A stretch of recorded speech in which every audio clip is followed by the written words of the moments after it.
பாண்டியன் ஸ்டோரியில் டுடே எபிசோடில் சக்திவேல் இருந்துட்டு என் அண்ணன் இந்த நிலமையில் இருக்கிறதுக்கு நீ தாண்டா காரணம், உன்னை நான் சும்மாவே விட மாட்டேன் அப்படின்ற மாதிரி சொல்லிட்டு இருக்காங்க.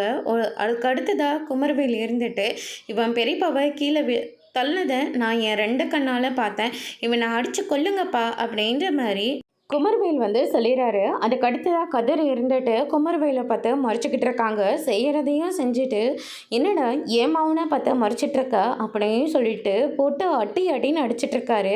அதுக்கு அடுத்ததாக டாக்டர் வராங்க. என்ன நடக்குது இங்கே எதுக்காக இவரை போட்டு இப்படியெல்லாம் அடிச்சுக்கிட்டு இருக்கீங்க, என்ன உங்களுக்கு பிரச்சனை? நாங்கள் உள்ளே படுத்திருக்காரு, அவர் தான் என்னுடைய அண்ணன். என் அண்ணனை திட்டம் போட்டு வெளியே கூட்டிகிட்டு போயிட்டு இப்படி ஒரு நிலைமைக்கு கொண்டு வந்து விட்டுட்டா நல்லவ மாதிரி ஹாஸ்பிட்டல்லையும் சேர்த்து விட்டுருக்கான். என் அண்ணனை திருட்டுத்தனமாக கொல்ல பார்த்துருக்கான் இவன் அப்படின்னு சொல்லிட்டு சக்திவேல் சொல்லிட்டு இருக்காங்க. இவரை நீங்கள் அடிக்கக்கூடாது, எதுவாக இருந்தாலையும் போலீஸில் இன்ஃபார்ம் பண்ணுங்கள், போலீஸில் போய் கம்ப்ளைண்ட் கொடுங்க. இவர் மேலே சந்தேகம் தான் போலீஸ்க்கு போக வேண்டியது தானே, இங்கே அடிச்சிட்ருக்கீங்க, பார்க்குறவங்களை எல்லாருக்கும் டிஸ்டர்பன்ஸாக இருக்கும், மரியாதையாக போயிடுங்க அப்படின்ற மாதிரி டாக்டர் சொல்லிடுறாங்க. என்னோட விஷயத்துலேருந்து நானும் போலீஸ்கிட்ட இன்ஃபார்ம் பண்ணுறேன் அப்படின்ற மாதிரி சொல்லிடுறாங்க. அதுக்கடுத்து தான் இவர் சொல்கிறதாங்க சரி, நம்ம பேசாமல் போலீஸ்க்கு போயிடலாம்ப்பா அப்படின்ற மாதிரி குமரவேல் சொல்லிட்டு இருக்காங்க. பள்ளி இருந்துட்டு டே கதிர் என்னப்பா நடந்துதாங்க, நீயாச்சும் உண்மையை சொல்லுப்பா அப்படின்னு சொல்லிட்டு கதிரை கேட்கவும் அவர் திடீர்னு மயங்கி விழுந்துட்டாரு. மாமா வேறு எதுவும் அங்கே நடக்கலை அப்படின்ற மாதிரி சொல்லிடுறாங்க. அதுக்கடுத்து தான் பார்த்தீங்கன்னா அண்ணா முழிச்சதுக்கப்புறம் என்ன ஏதுன்னு பேசிக்கலாம், அது வரைக்கும் யாரும் எதுவும் பண்ணாதீங்க அப்படின்ற மாதிரி பழனி சொல்லிட்டு இருக்காங்க. ஆனால் சக்திவேல் சொல்ல கேட்காம போலீஸில் போய் கம்ப்ளைண்ட் கொடுத்துட்றாங்க. போலீஸ்காரங்களாம் வந்துடுறாங்க. போலீஸ் வந்த உடனே பார்த்தீங்கன்னா இவன் தான் சார் அவன் அப்படின்ற மாதிரி சொல்லிடுறாங்க. என் அண்ணனை திட்டம் போட்டு கொல்ல பார்த்துருக்கான் இவன் அப்படின்ற மாதிரி சொல்லிடுறாங்க. ஸ்டேஷனுக்கு கூட்டிகிட்டு போயிட்டு முட்டிக்கு தட்டுங்க சார், உண்மையை அவனே தன்னால் சொல்லிடுவான் அப்படின்ற மாதிரி சொல்லிடுறாங்க. நீ தானே அவள் கொல்ற அளவுக்கு நீ போயிட்டியா? இத்தனைக்கும் அவர் உன்னுடைய மாமா, எதுவுமே கண்டுக்காமல் அவரை கொல்ற வரைக்கும் நீ போயிருக்க அப்படின்ற மாதிரி சொல்லிட்டு இருக்காங்க. சார் அவர் என்னுடைய மாமா சார், நான் எப்படி சார் அவரை கொல்ல முடியும் அப்படின்ற மாதிரி சொல்லிட்டு இருக்காங்க.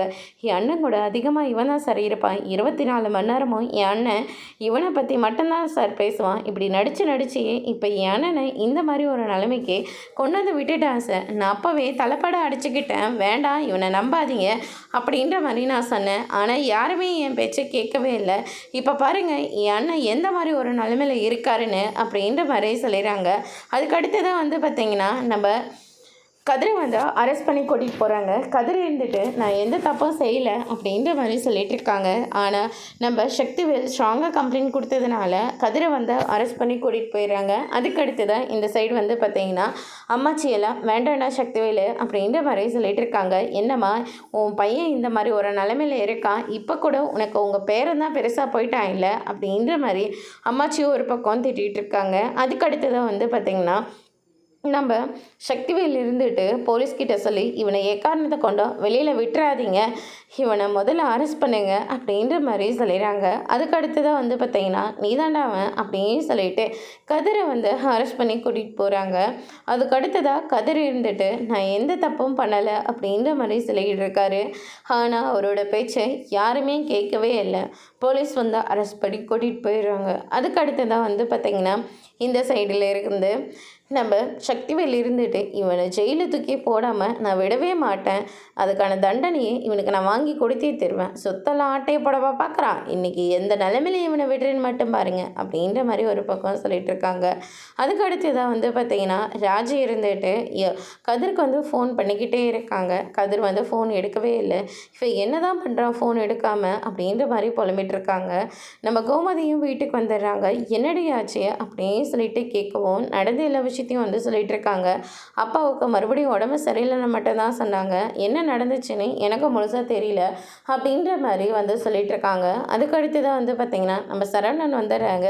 சரவணன் வந்த உடனே பார்த்தீங்கன்னா மாமா எங்கள் அப்பாவுக்கு எல்லா விஷயமும் தெரியுமா, மாமா எனக்கு ஃபோன் பண்ணி சொன்னாங்க, அவங்க எந்த ஹாஸ்பிட்டலில் அட்மிட் பண்ணியிருக்காங்கன்னு கூட எனக்கு நல்லாவே தெரியும், நீங்கள் முதல்ல நீ அம்மாவா அந்த ஆட்டோவில் கிளம்பி போங்கம்மா, நான் பின்னாடியே வந்துடுறேன் அப்படின்னு சொல்லிட்டு ஆட்டோக்காரர்கிட்ட அந்த அட்ரஸை கொடுத்துட்டு இப்போ எல்லாருமே ஹாஸ்பிட்டலுக்கு போயிட்டுருக்காங்க. இருக்காங்க. அதுக்கடுத்து தான் பழனியில் எவ்வளவோ போலீஸ்கிட்ட கெஞ்சி பார்க்குறாங்க. அவன் எந்த தப்பும் பண்ணியிருக்க மாட்டான், அவனை விடுங்கன்னு சொல்கிறாங்க. ஆனால் போலீஸ் இருந்துட்டு விடவே இல்லை. கதிரை கூட்டிகிட்டு போயிடுறாங்க. குமரவேலும் சக்திவேலும் பின்னாடியே கிளம்பி போகிறாங்க ஸ்டேஷனுக்கு. அதுக்கடுத்து தான் வந்து பார்த்தீங்கன்னா கோமதி இருந்துட்டு பாண்டியனுக்கு ஃபோன் பண்ணி சொல்கிறாங்க. எனக்கும் பழனி ஃபோன் பண்ணி சொன்னான், நீங்கள் ஹாஸ்பிட்டலுக்கு வந்துடுங்க, நானும் வந்துடுறேன் அப்படின்னு சொல்லிட்டு ஹாஸ்பிட்டலுக்கு போகிறாங்க. போகிறதுக்குள்ளேயே கதிரை அரெஸ்ட் பண்ணி கூட்டிகிட்டு போனதுனால பாண்டியன் கோமதி எல்லாருமே வந்துடுறாங்க. என்னடா ஆச்சு அப்படின்னு சொல்லிட்டு கேட்கும். என்னாச்சு ஏதாச்சுன்னு ஒன்றுமே தெரியலக்கா, போலீஸ் வந்து இப்போ தான் கதிரை வந்து அரெஸ்ட் பண்ணி கூட்டிகிட்டு போகிறாங்க. நாங்கள் எவ்வளவோ சொல்லி பார்த்துட்டோம், சின்னான்னு கேட்கவே மாட்டேன்றாரு அப்படின்ற மாதிரி வந்து சொல்லிடுறாங்க. என் பிள்ளை என்றைக்குமே தப்பு பண்ண மாட்டான், என் பிள்ளைக்கு மட்டும் ஏன் தான் இவ்வளோ கஷ்டம் வரணுமோ தெரியல அப்படின்னு சொல்லிட்டு இந்த சைடு கோமதியெல்லாம் ரொம்பவே ஃபீல் பண்ணிகிட்டு இருக்காங்க. அதுக்கடுத்து தான் வந்து பார்த்திங்கன்னா நம்ம பாண்டியன் இருந்துட்டு போலீஸ் ஸ்டேஷனுக்கு போயிட்டு வரேன், நீ இங்கே கோமதி அப்படின்ற மாதிரி சொல்லிடுறாங்க. ராஜி இருந்துட்டு கதிரை அரெஸ்ட் பண்ணி கூட்டிகிட்டு போயிருக்காங்க, அப்பாவையும் இப்போ பார்க்க முடியாது, அதனால் நானும் ஸ்டேஷனுக்கு வரேன் மாமா அப்படின்ற மாதிரி சொல்லிடுறாங்க. வேண்டாம்மா, நான் கதிரோட ஒய்ஃபு, அது பக்கம் இந்த சைடு நான் அப்பாவோட பொண்ணு, அதனால் கண்டிப்பாக ஸ்டேஷனில் நான் சொன்னால் ஏதாச்சும் நடக்கும்ல, நானும் உங்களோட வரேன் அப்படின்னு சொல்லிட்டு அங்கே கிளம்பி போகிறாங்க. கோமதி இருந்துட்டு நம்ம குடும்பத்துக்கு மட்டும் ஏன் தான் இவ்வளோ பிரச்சனை வருதோ தெரியல அப்படின்னு சொல்லிட்டு ஒரு பக்கம் ஃபீல் பண்ணிகிட்டு இருக்காங்க. அதோட இன்னைக்கான எபிசோட் முடிச்சிருக்காங்க. இனி பாண்டியன் ஸ்டோர் சீரியலில் அடுத்தடுத்து என்னெல்லாம் நடக்க போகுது, கதிரை எப்படி மீட்டு எடுக்க போகிறாங்கன்றத வரப்போகிற எபிசோடில் பார்க்கலாம். தேங்க்யூ.